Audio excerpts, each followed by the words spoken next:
ইডির পর ডিভিশন বেঞ্চে মামলা রাজ্যের সন্দেশখালী মামলায় প্রধান বিচারপতির ডিভিশন বেঞ্চে মামলা স্থানীয় পুলিশকে তদন্তের আওতায় রাখার আবেদন নেজার থানাকে তদন্তে না রাখার নির্দেশ দেন বিচারপতি জয় সেনগুপ্ত।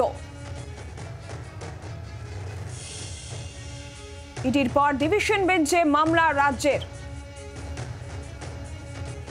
অর্ণবাংশু নিয়োগে আমাদের প্রতিনিধি রয়েছেন আমাদের সঙ্গে। অর্ণবাংশু, দেখো, সেটা হচ্ছে আমরা জানি যে শাহজাহানের ঘটনায় বা সন্দেশখালীর ঘটনায় ইতিমধ্যে ইডি কিন্তু সুপ্রিম ডিভিশন বেঞ্চে মামলা ফাইল করেছে।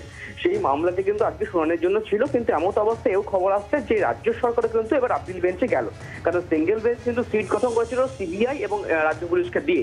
রাজ্যের যেটা বক্তব্য যে ওখানে ইনভেস্টিগেশন করতে হলে কিন্তু লোকাল থানার পুলিশ বা স্থানীয় পুলিশের সাহায্য নিতে হবে। কারণ সিঙ্গেল বেঞ্চ বলেছে নেজার থানা পুলিশকে কোনোভাবে কিন্তু এই কেসে ইনভলভ করা যাবে না। তাদেরকে ছাড়া কিভাবে ইনভেস্টিগেশন সম্ভব, তারা কিন্তু লোকজনকে চেনে। এমন অবস্থা তারা চাইছে যে লোকাল পুলিশকে ইনভলভ করে ইনভেস্টিগেশন করানোর জন্য। সেই মর্মে তারা প্রেয়ার দিয়েছেন। আগামী সোমবার এই মামলা শুনানির সম্ভাবনা রয়েছে। ধন্যবাদ অর্ণবাংশু। বাংলার আওয়াজ, বাঙালির আবেগ, জি 24 ঘন্টা।